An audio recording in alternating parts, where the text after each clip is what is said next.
So, Kieran, you're back from a bit of a big drive, I can see. Yeah, very, very long drive. Nearly 10,000 kilometers of driving from Melbourne over to Albany with some side trips and all the way back again. Hey, that's a fair distance, 10,000 Ks. And how long did it take you?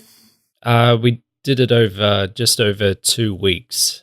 We planned to do 3 weeks, but after New Year, when we'd cross the Nullarbor again, we just saw home in our sights and just thought, oh yeah, we'll just take another day to get home, and came back a bit early, which was, pretty good as well.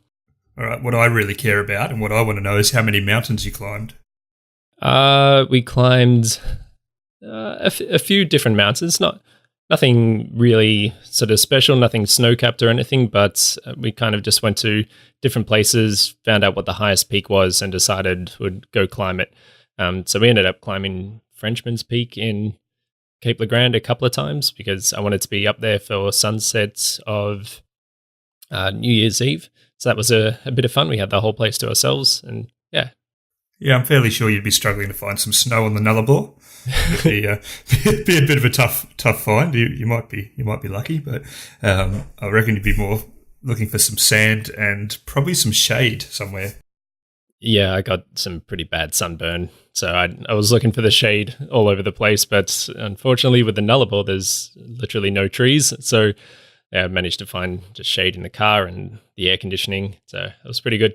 Sweet. Well, I'm looking to do the exact same trip as you later this year, but obviously with a couple of different side trips. So yeah, I'll be chatting with you about that for a few tips on where to go and where to stay and what to see along there. There's some amazing places and amazing scenery, different national parks, and it's just all different. So you'll have an amazing time. And yeah, if anyone wants to ask about any places on the trip, feel free to get in touch as well, because it's phenomenal country of ours and it's worth visiting everywhere. Definitely. Sweet. Well, we're kicking off 2017. This is the first episode of the year. So welcome everybody to Project RAWcast of 2017. Happy New Year. Happy New Year. So look, we over the Christmas break, we've managed and kind of finalised a new major sponsor for Project RAWcast, or another new major sponsor for Project RAWcast. So George's Cameras, one of Australia's leading camera retailers, based in Sydney on George Street there, have come on board and offering some of our listeners every month for all of this year a $50 gift voucher for our competitions on our social media platforms. So basically the same structure as what we've done all throughout the first 11 episodes. We just want people to keep submitting images on the Project RAWcast hashtag, and also very clearly mentioning us at Project RAWcast within the captions. So we're not looking for anything in particular. We just want to find the best image of each month that really makes us smile and gets our attention. So massive thank you to George's. Now we'll be looking to do quite a few big things with them this year as well. So we're looking to do quite a few big branded promotions with some of the biggest camera brands in the industry as well. So just keep an eye out for those, and we'll definitely be talking about those as we continue this year. Yeah, and that gift voucher can be used online as well? No, it can't be used online, but what we can do is George's will give a $50 discount for any orders placed over the phone or directly in the store. So we'll give the conditions and terms and conditions of those to any winner each month. So it can be used Australia-wide. It just unfortunately can't be used on their website. But again, any winners will be notified on exactly how to use that and how to make the most of it. So. And as always, we've still got our Nissi discount going on the nissifilters.com.au website.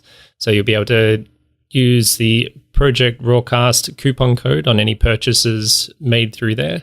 Yeah, absolutely. Nissi, again, thank you for continuing your support of Project RAWcast. We're looking forward to working with you all throughout this year again as well. So yes, our coupon code Project RAWcast can be used on nissifilters.com.au for a 5% discount for any purchases of any size. So make the most of that, people, and use to purchase some of the best filters on the market at the moment. Yeah, if you've got a bunch of cash in Christmas cards over the holidays, it'd be well spent online at nissifilters.com.au. 2017, mate. We spoke about some of our own New Year's resolutions in the last episode, in episode 11. Have you got any more? Did you think of anything new, anything that you want to achieve this year? Again, it's just a matter of growing my business, I think. just always wanting to improve my photography. There's always seems to be better photographers out there that are blowing me away with their work, and they're just great inspiration for me to continue to grow and improve in both a business sense and a photography artistic sense. But as usual, no real specific New Year's resolutions. It's just ongoing, just wanting to improve. Haven't really had too much of a chance to think about it, just been on holidays, just been relaxing, trying not to focus too much on work. But how about you? You seem to have picked up your game at the start of the year and really focused on doing a bit more content and work. What are you up to? Mate, I was a bit too busy to make any more New Year's resolutions, I think. No, it was a really big start to the year, and it's only going to get bigger, I'm pretty sure. First, just a couple of days into the new year, I was named in an article on Matador Network as the first person in the list of Instagrammers to follow for 2017, so that was pretty big. I had quite a big follower boost out of that, and a lot of really cool feedback and conversation with people as well. That was really awesome and quite a surprise for me as well, so I was pretty happy about that. I'll have to have a read of it and see whether I want to follow you or not, see what they have to say about it. I'm still a bit undecided, but I'll give it a look. That's all right, mate. I only want quality followers anyway. So fair enough. No, it was pretty cool.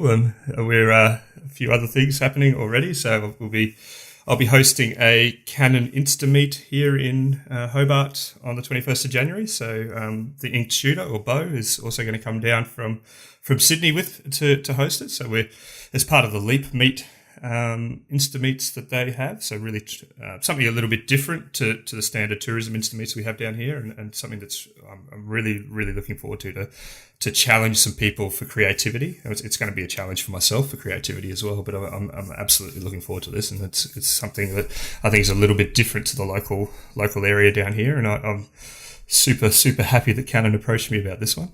Can I come along? Mate, you can come along as long as you get in and register before the places run out. So limited places, have to get in quick? Yeah, absolutely. There's going to be limited. We're hosting it at Mona, so in the big museum here as part of the MoFo Meets, or MoFo Summer event. So yeah, it's going to be quite a busy event for us, but it's also a huge event for Mona as well. There's going to be thousands of people on the site out there. So and that's also going to be part of the challenge of what we're hoping to achieve out of the images and the photographers that come along for this one. So, it sounds like a bit of fun. Yeah, definitely.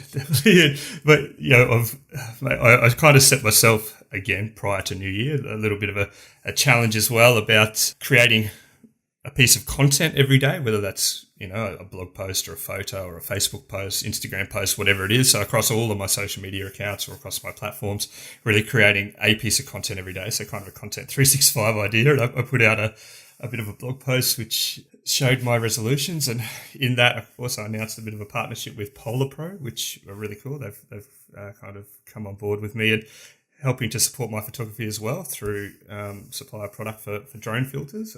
So I'll be doing quite a lot of reviews and information around that as well over the coming months, and comparing them to some of the other brands on the market as well. Oh, that sounds, like a bit of a challenge for 2017 to produce a lot of content. And I guess it's something that people do take up at the start of the year and wanting to improve. And one of the things that people take up is a common challenge, which is a 365 challenge, which involves taking a photo every day for the entire year. What do you think of this challenge for people to improve their photography? Look, I think it's a great challenge. I mean, it just depends on how the challenge goes and how you use it, really. I mean, producing bulk content is not necessarily the best thing. You really want to produce quality content. So producing imagery that's just for the sake of doing it is maybe not necessarily my way of thinking. For me, and the reason I've gone down and trying to target the path that I've done, which is a content 365 rather than a photo 365, is that I can promise 365 topics that I can talk about throughout the year. So I put out a bit of a story post earlier last week asking for blog post ideas and kind of tutorials and just things that people really want to know about. I had 92 replies to that set of stories. So I had 92 different ideas for blog posts come through. A lot of them are kind of focused around long exposure imagery and how to use filters, those sort of things. So it's going to be something that I'm putting together now and kind of working together to do and film and take a few photos and those sort of things. So, but yeah, look, I just think producing 365 images or posting 365 images just for the sake of doing one a day, I don't necessarily think is the best strategy, particularly if you're not maintaining or improving your quality along that way. I think really focusing on producing top quality imagery should be the focus. And a lot of photographers out there will probably tell you they don't necessarily produce one of those every day that they go out and shoot. So what about you? What's your idea behind this one? I think just saying I'm going to shoot one photo a day or find a good photo a day for the rest of the year isn't probably the best way to challenge yourself, but there are some other ideas you can do, and that's picking a particular theme for each day or each week, or depending on how many themes you can think of, or even each month, and you say, I'm going to challenge myself to just take long exposures for a month and improve on that and really refine that. And then the next month say, I'm going to do just portraits or something. So you could probably find different ways to challenge yourself rather than just taking a large amount of photos and thinking that eventually with the amount of photos that you're taking that you're just going to improve that way. You do need to find ways to challenge yourself and really get out of your comfort zone and do things that you wouldn't normally do.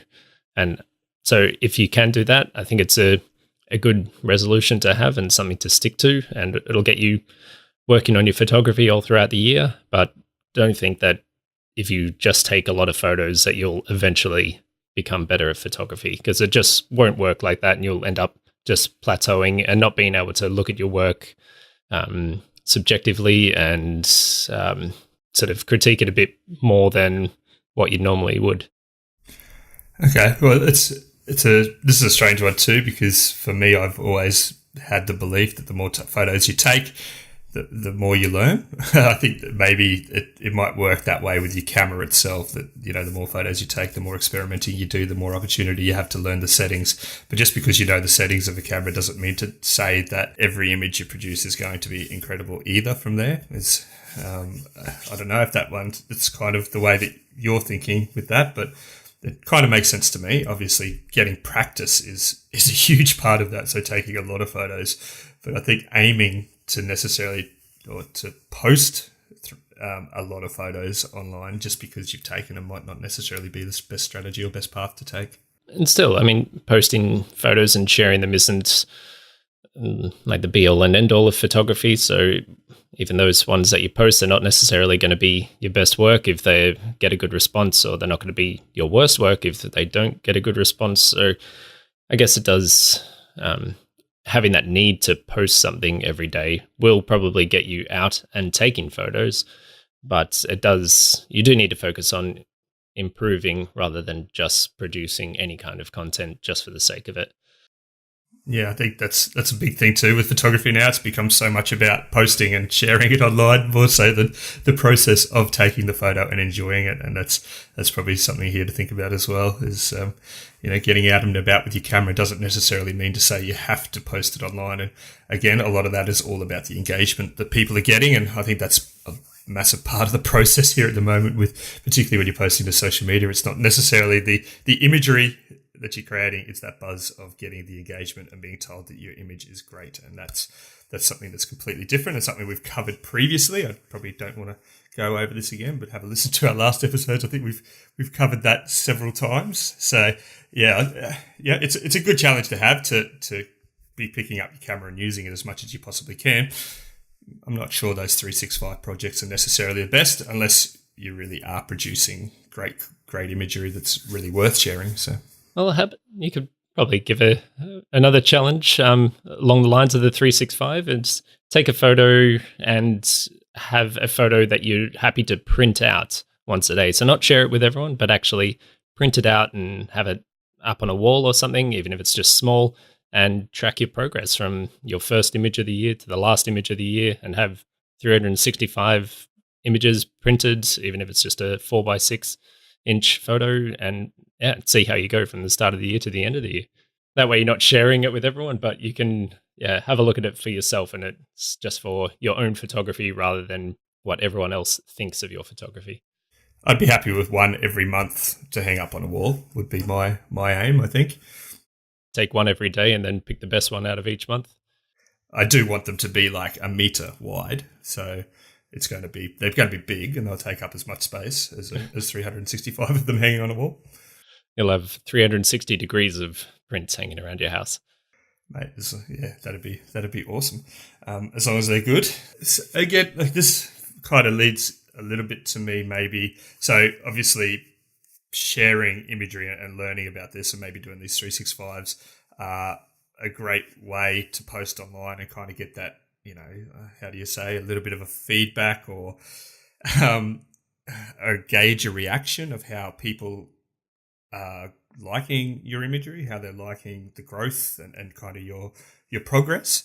I wonder how people react and what people feel when other people do kind of give critiques and criticisms around that and they don't really expect it.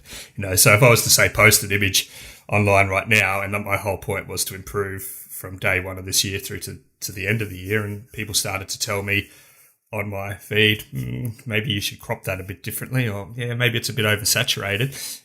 Is that criticism positive? Do you think that's a good thing for people to be giving and sharing? Well, I think it's like it's almost an unwritten law with sharing photos online, is that unless you ask for it, you don't expect any kind of creative criticism or any feedback about the actual quality of the photo. And a lot of people share their work, and every comment you see is always positive. And I noticed from just being involved in some groups on Facebook or even on Instagram or whatever, if there's any negative feedback or any kind of creative criticism and it hasn't been asked for, people tend to jump on that person, and it's just taken in a really negative way. It can be useful to have creative criticism, but it seems that unless it's asked for, just don't say anything at all. This is exactly, maybe not exactly, but partly what I'm talking about with sharing imagery online and getting that buzz of people telling you how good it is or how much engagement you're getting from it. This is exactly what it is. It's almost all positivity that's coming in from sharing something online, and quite often people who don't like your image probably won't necessarily comment on it or won't like it, and that's all good.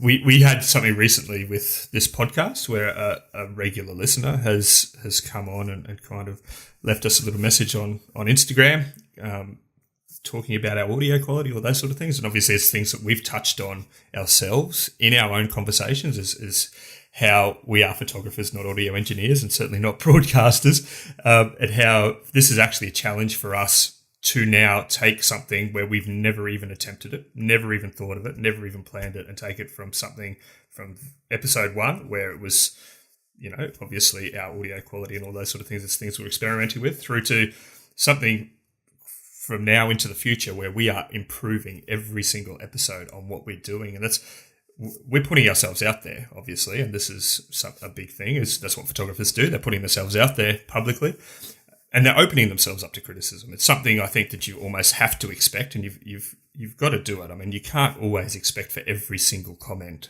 to be made about whatever you're producing to be positive.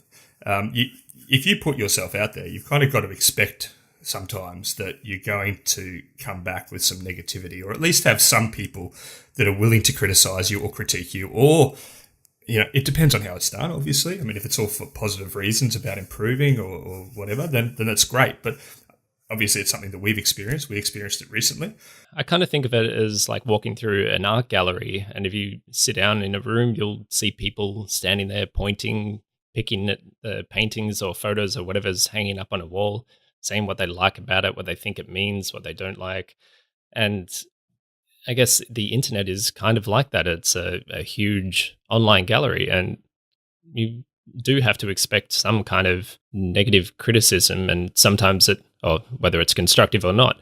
And you just have to either accept it and maybe even listen to it, or try not to get too worked up about it, or even just ignore it, depending on I suppose, the tone that it's delivered in. I think quite often too, it's who's delivering that criticism as well. I mean, if it's somebody who really knows what they're talking about, I mean, if it's for example, if it's a photo that you've shared online and it's a top level landscape photographer who's come on and basically taken the time out to maybe say, mate, this is a fantastic image, but here's some room for improvement for you. I think that probably holds a lot more weight than somebody coming on and saying, mate, that's just crap. And, why'd you bother sharing that? And it's just horrible. And my feed's better. And then you look at them and, mate, they don't even know how to use a camera, So it just depends on who's giving that criticism as well. And I think it's important to have that criticism to continually improve, but it's also important to kind of take it with a grain of salt of who's giving the criticism as well. I see it often in the focus group here now. I've actually seen just as recently this week where people are posting images and saying, can you guys give me an honest critique of this? And it's such a helpful group of people. Like I look through it and the comments that I've seen are actually really positive. And it's something I think that's really beneficial to the photography community. So, I mean, that's something to think about if you really do want to go down that path is, of getting some feedback on your image rather than just sharing it, posting it into a group of photographers that are actually there for the same purpose, which is to constantly improve their own image quality as well. If you ask for it, that's fair enough. I mean, you've asked for it, and it's warranted for people to give criticism, and you're expecting it. I think where it's not sort of seen in a good way is if you are just sharing it and saying, "This is a photo that I've taken, and this is where I'm at with my photography," and you haven't asked for any critiquing, then you just want to share your work and show where you're up to. And I think if you got some critiquing in a private message or something, then it'd be okay, no matter who it's from, whether it's from a photographer you know and respect or whether it's just the average person. But I think when it's shared on a public forum and everyone can read that criticism and everyone starts to look at it more with a critical eye, it can make people not enjoy your image as much if they're just looking for the faults that someone else has pointed out. So I think if it's shared in a private way, then it's not too bad. But in a public setting, I think it's a bit less accepted or less warranted. Yeah, and I'm pretty sure I'm about to go through this over the next couple of weeks myself. So if you've been following along with my stories, and I know you have, and you've been laughing quite a lot behind the scenes about this, I've just spent 3 days last week in front of cameras myself rather than being behind them, which is a pretty exciting experience to have. So I was filming quite a large campaign for a very large, nationwide brand here in Australia, which will be released next week. I can't say who it's for yet, but it'll be released next week. And that's classified. It's classified, yeah. So top secret, stamped top secret. So this is going to be an interesting couple of weeks for me because this is something that's brand new for me. I've never really wanted to put myself out there in videos or any of that sort of stuff. But being approached for this has obviously opened myself up to this as well. And it's something now I'm going to have to get used to, I think. And we've touched on it here with Project RAWcast, but this is a whole new level for me. And it's going to be kind of interesting to see this one. It's got a big photography focus and something that's very exciting to me and something, obviously technology and photography combined to me is a huge thing. But if you saw my stories, I did some pretty exciting things to do this and I haven't seen the finished product yet. So I'm waiting. I'm really super excited to see that over the next couple of days and see how it's all come together. And I believe it's going to be launched Monday next week. So I'm super nervous, like hugely nervous. This is one of the biggest things that's kind of happened to me in terms of photography, and I'm pretty much crapping myself. I was the whole time that I was being filmed. I can't even begin to tell you how nervous it made me feel. So I'm just putting myself out there for this one as well, and I'm kind of hoping that this one gets taken in a good way and the way it's all meant to be, which is a lot of fun, and I'm pretty nervous. I'm happy to give you any criticism or critiques on it. I also offer the critique service from my website for photos, so I'm happy to critique your in front of the camera stances and the way you speak. And I guess what's the advice that people always give, like picture everybody naked that you're talking to, or think about what you're doing with your hands and stand up straight and smile. Yeah, I actually didn't want to picture people naked because it was 3 guys behind the camera, so that was a little bit weird for me. Picture yourself naked then. Actually, no, that might not work. I'm kind of hoping that, like, my stance when I'm holding the camera, you know, like sometimes you see people, they reverse their hand when they're holding the Zoom ring. Yeah. And it looks a little bit weird. I was practicing for like a week before, making sure that I was holding the camera perfectly and, you know, that I looked like a photographer while I was being filmed. That was the most important thing for me, is at least looking good.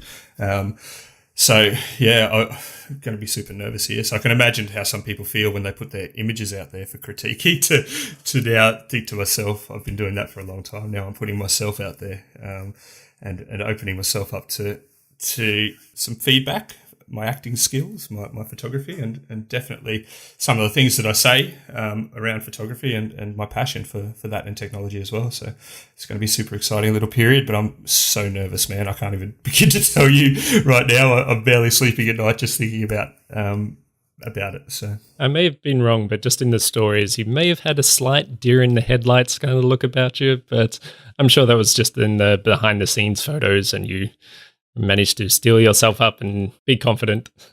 Yeah, I think the people that were using my mobile to take the behind the scenes photo weren't really esteemed photographers themselves.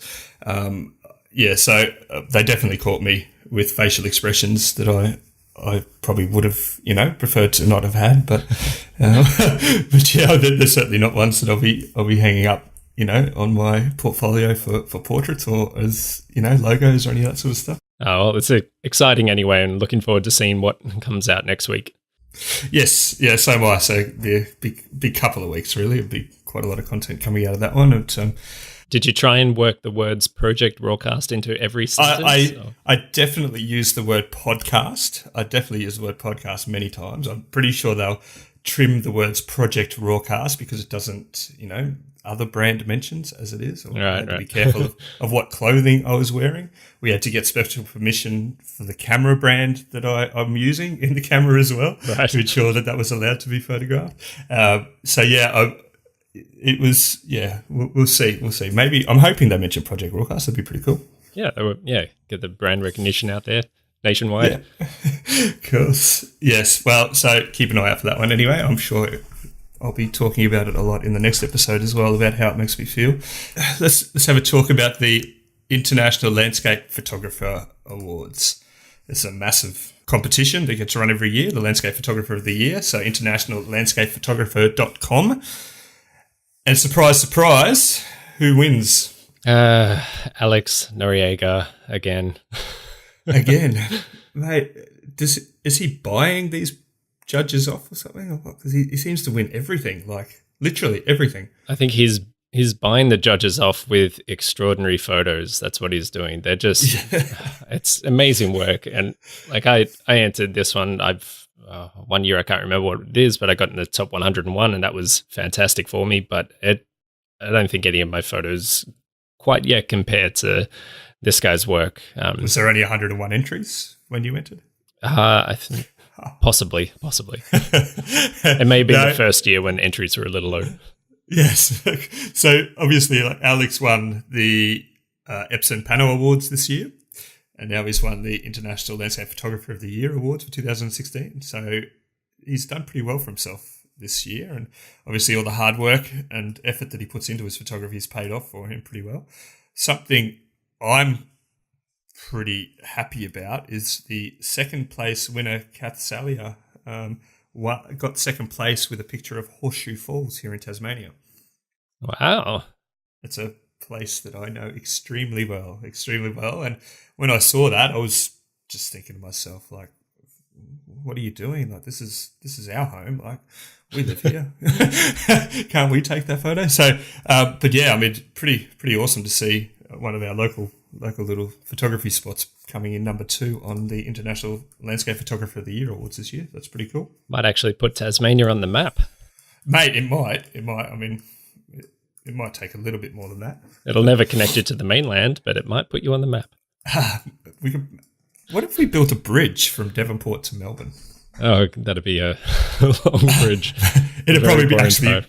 knowing Devonport's luck, it'd probably be Bernie that got the bridge. But anyway. Or they'd probably just go around the edge and around the coast and bring it into Hobart or something. Seacliff Bridge. Yeah, get a nice... Although it'd probably be so big that the curve wouldn't even be noticeable unless you're looking at it from space. From the air, yeah. Put a drone up. You're only legally allowed to fly them 120 meters. That's fine, but who knows?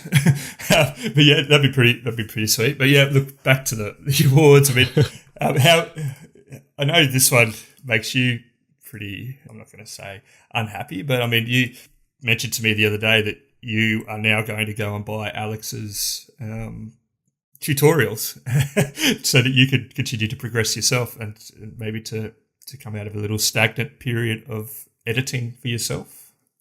I feel like I've got a bit of a writer's block in terms of photography where I just want to branch out a bit more and try and learn as much as I can. As I said, for not really a New Year's resolution, but it's just a continually wanting to improve thing. And yeah, I've been a bit unhappy with my progress at the moment, so I'm just going to have to ramp it up and really try and improve or look for different avenues to, I guess, learn more about processing. And I think since Mr. Noriega is doing quite well, I'll give him something back and either have a look at his tutorials or even have a Skype session and get him to teach me a bit of processing. Yeah, I think this is a good one for anybody. I mean, the guy's obviously very successful and he creates a great set of tutorials. So no matter what, I'm pretty sure you yourself, who's pretty good at Photoshop, if I do say so, you're going to learn quite a lot as well in probably just the way of thinking of a international landscape photography winner, of just the way he thinks about post-processing as well. And I'm pretty sure you're going to pick up some good tips if you go down that path of doing his tutorials. I learned quite a lot from the Elia Locati one from F-Stoppers. And yeah, so I'm hoping to learn a bit more from someone else as well. And I'll probably throughout the year, I'll just keep accumulating as many tutorials and as many different methods as I can and try and combine it all to find my own unique style and move on. Maybe even change the look of my images a bit, just see where it goes throughout the year. Yeah, I can see that one of his images here is the same image from the Pano Awards, I'm pretty sure.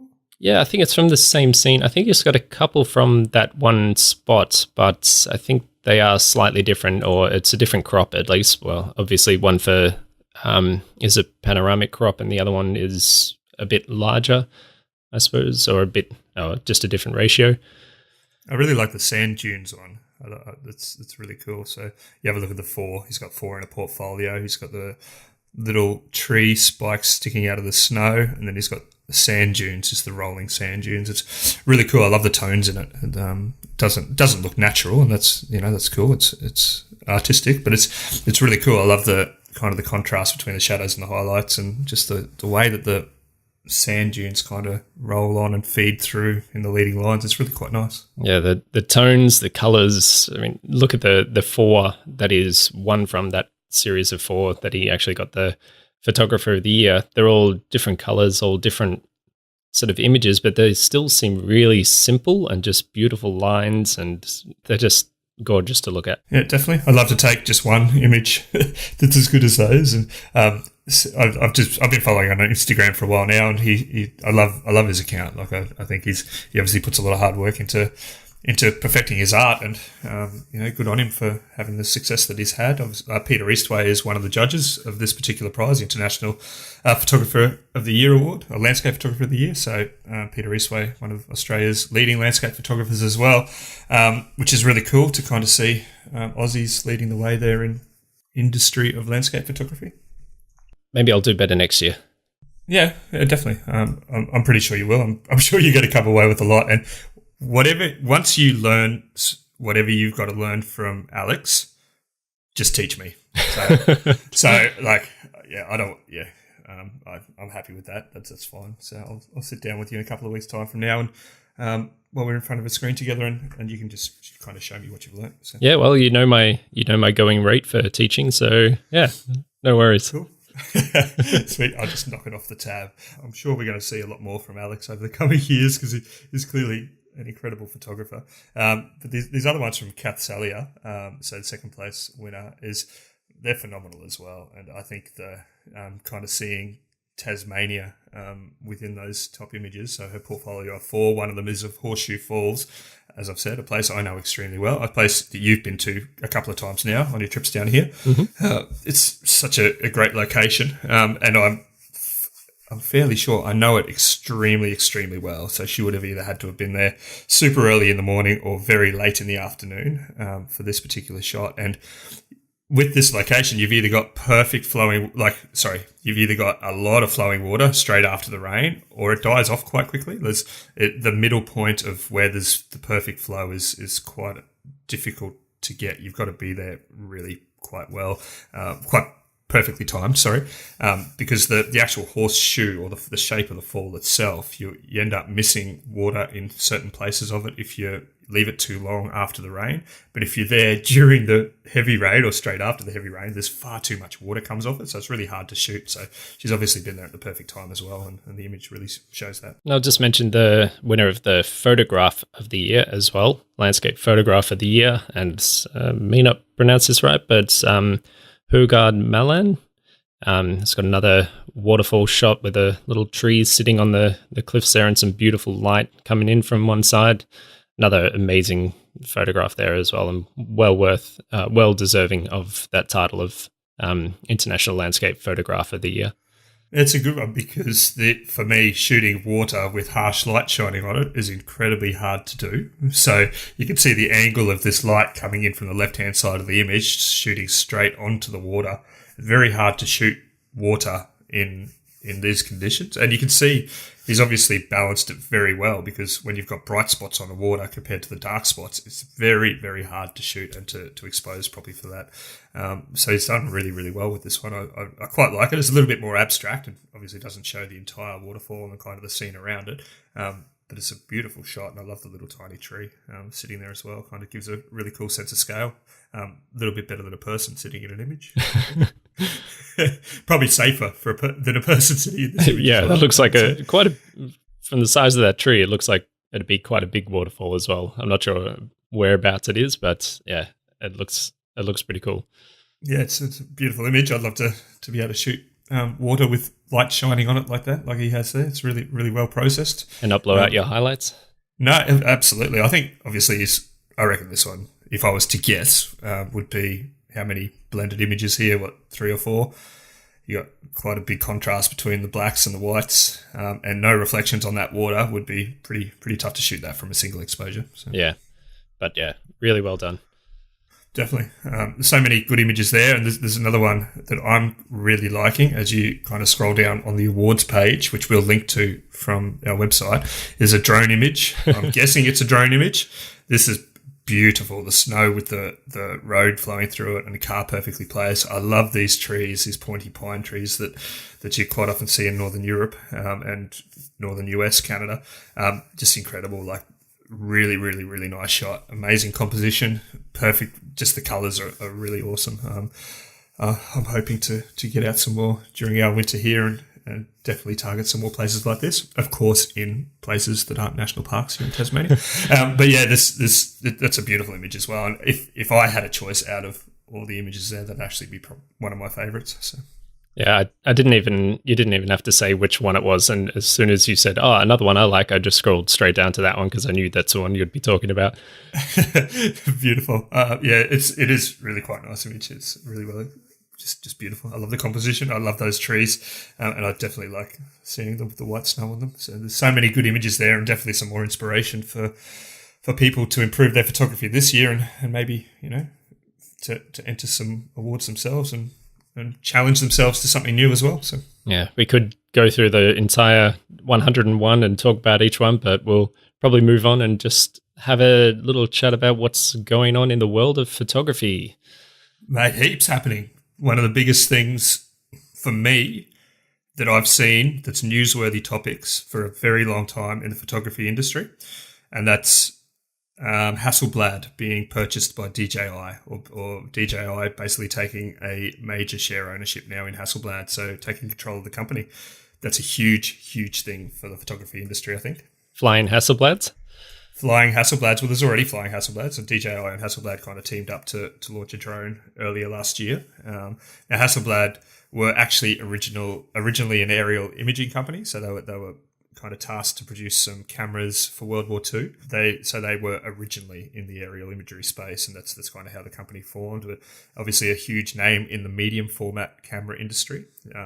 Medium format is something that I would absolutely love to experiment with shooting. I think the quality of the images themselves are just incredible. But to have the world's leading drone manufacturer now, and definitely without a doubt the biggest brand in the drone industry now, purchasing one of the market leaders in image quality, which is medium format cameras for Hasselblad, is a massive thing for the industry. And I'm super keen to see where this one goes, because I know, I'm very sure this is it's about the patents that they own. It's about the image quality and the sensors.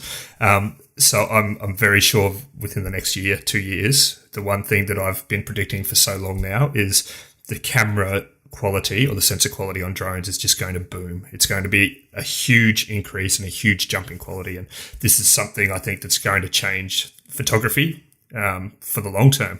Obviously, drones now are developed, we're multiple generations into drone tech, but I'm kind of seeing now within the Australian landscape community a massive increase in them. So some of Australia's leading landscape photographers now are only just starting to get in them. And this is kind of like since the Mavic was released, I think they're kind of seeing the portability factor of them, kind of suits their purpose.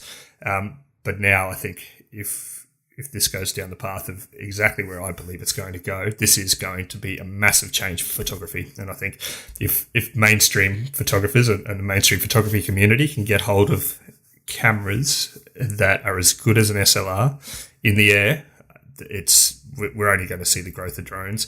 I don't want to talk about the politics of it. I personally think the technology side of this is a huge thing, and it's going to change the photography industry for good now. I think it might even make me actually get a drone. I've been putting it off because I know if I get a drone, I'm just going to fly that around everywhere, and I'll probably not focus on my other photography as much, and you probably never see me again. I'll just be out flying my drone all the time. And I think with DJI acquiring Hasselblad, maybe they'll make something that just puts me in a position where I just can't help myself and I have to get something.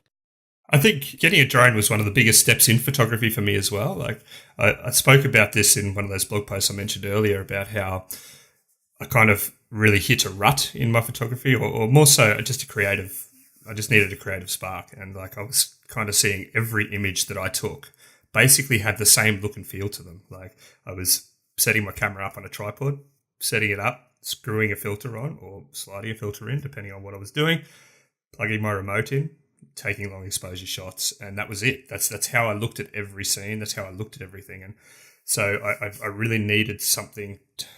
It was kind of almost getting boring to me. Like getting a drone for me added something new to my landscape photography that really did spark some interest again and spark some creativity, and wanted to get me out and about as much as I possibly could.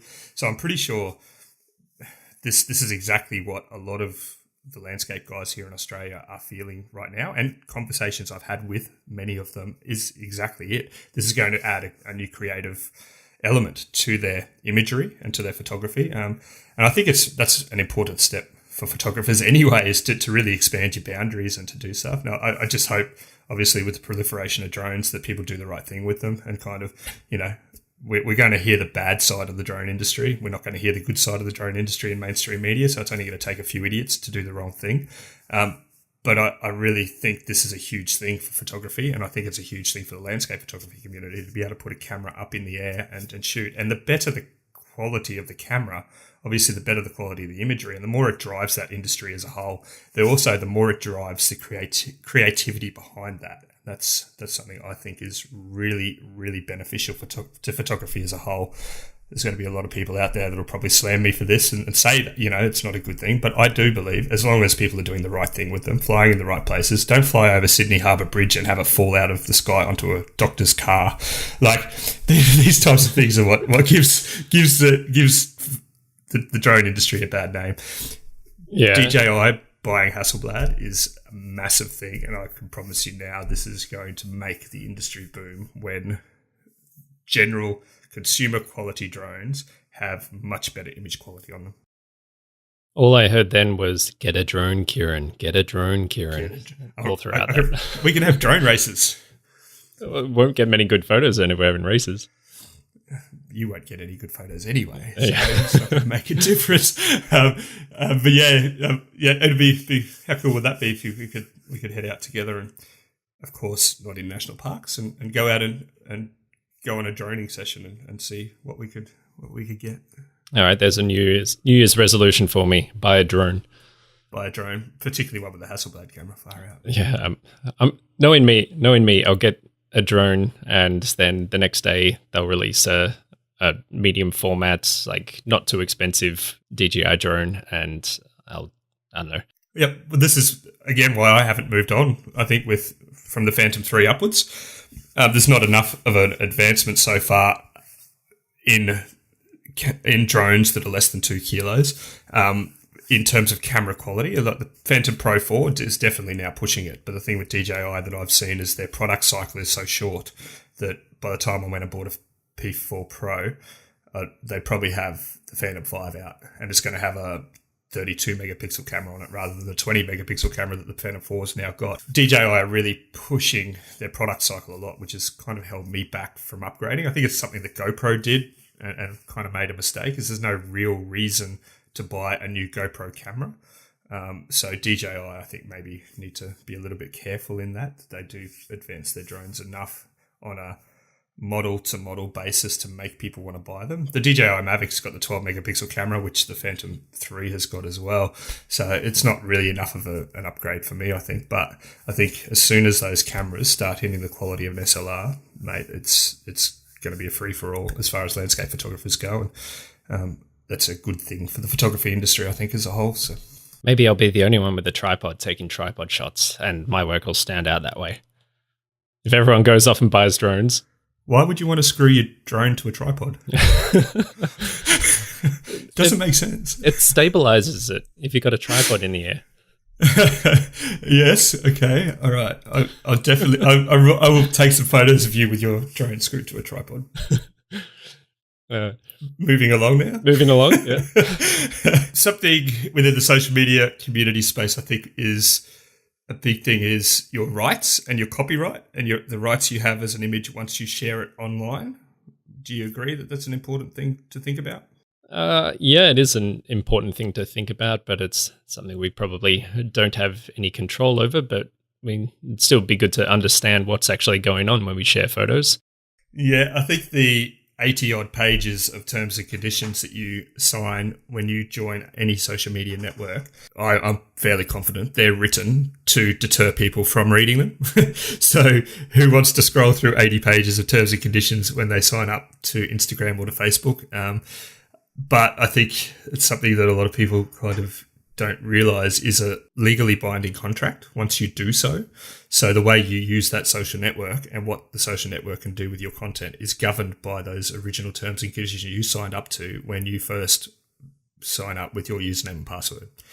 So it's really important as a photographer, as a professional photographer, to kind of have an idea around what can be done with your images once you sign up to these social networks. And just over the past week, we've had a UK-based lawyer, or the UK Child Commissioner, who's basically rewritten the Instagram terms and conditions in a way that a child can understand. And it's actually quite interesting to see the way that a lawyer has interpreted these rules and this contractual thing that you sign when you sign up. Some of the original things from the contract can seem a little bit, I don't know, like it'd put you to sleep. And then they've rewritten it in a way where it is very layman's terms, I suppose, and easy to understand. It almost has this is something you don't really need to worry about. It's just some kind of jargon, blah, blah, blah. Or in some cases, it means that this means that Instagram can use your photo and do whatever it likes with it, and you won't get any money from it. Okay, so let's give an example of this. All right. Okay, so I'll read the real term. Uh-huh. You read the child's version. Okay. Okay. Not because you're a child or anything, but just like, Yeah, of course. Yeah. All right. All right. So Instagram does not claim ownership of any content that you post on or through the service.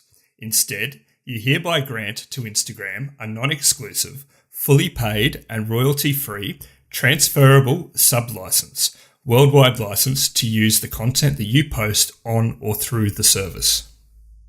Officially, you own any original pictures and videos you post, but we are allowed to use them, and we can let others use them as well, anywhere around the world.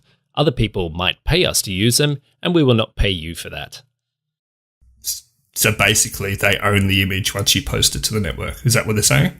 They're saying they can do whatever they want with it, make money off it, and not give you a cent. Anywhere around the world. So if you loaned me your camera today, and I took your camera and I gave it to my mum to use without telling you, would you be okay with that? Probably not. I don't know, maybe I would. I don't know. I'd be a little iffy about it. Okay. All right. So let's move on to the next one. All right. So this is about advertising. So some of the service is supported by advertising revenue and may display advertisements and promotions, and you hereby agree that Instagram may place such advertising and promotions on the service or on, about, or in conjunction with your content. The manner, mode, and extent of such advertising and promotions are subject to change without specific notice to you. We might send you adverts connected to your interests, which we are monitoring. You cannot stop us doing this, and it will not always be obvious that it is an advert. Nice. So next time I put a promoted post out there and somebody says to me, I don't want to see your promotion, I'm going to point them to that. Yeah. Pretty much we're keeping an eye on whatever you look at, and we're going to throw ads at you, and you might not know it's an ad. So we're monitoring every single move you make on this social network, and screw you if you don't like it. Pretty much. Cool. So, I mean, there's heaps more to it, and we can link to the full translated terms here. It's pretty interesting to kind of see this, and I think a lot of people don't realize what they're signing up for when they sign up to these social media profiles. It's a big thing. They literally basically own your soul when you do so. They own everything you do. They own they don't own, let's just say this, in much the same way as you loaning me your camera and I can do whatever I want with it, once you've loaned it to me, they can do that with that image as well. So it's a big thing in terms of legal terms and conditions, what you can do. There's not much you can do about it if they decide to do something with your content or allow somebody else to do so, which is basically what's happening when you post something to social media. And we won't go too much into it, but it's the same thing with Facebook as well and their terms and conditions, and also any photography competitions you enter. It's good to read the terms and conditions and see what they're actually going to do with your photo from there as well. And if you don't like it, don't post on it. And I think that's a response that any social media platform like Facebook or Instagram will tell you, and you'll be like, well, all right, then I won't post. Yeah, I think this works in both ways, though, not just as a content sharer or an image, posting an image. It's also just use of the platform as well. They have the right to display advertising to you based on your personal tastes. And as somebody who, runs a business, every one of those people have a right to now market to you on that platform. So it works both ways. You as a content sharer really do open up your rights to that content or to that platform to be able to use your content in whatever method they see fit. But at the same time, if you're using that platform, people out there are enabled and allowed to advertise directly to you through your terms and services that you've signed for signing up to that network as well. Do you watch South Park at all? I used to. There's a very good episode that's loosely based on this whole thing, and that's an episode called Human Sent iPad. I think I might have seen it. I think I've seen it.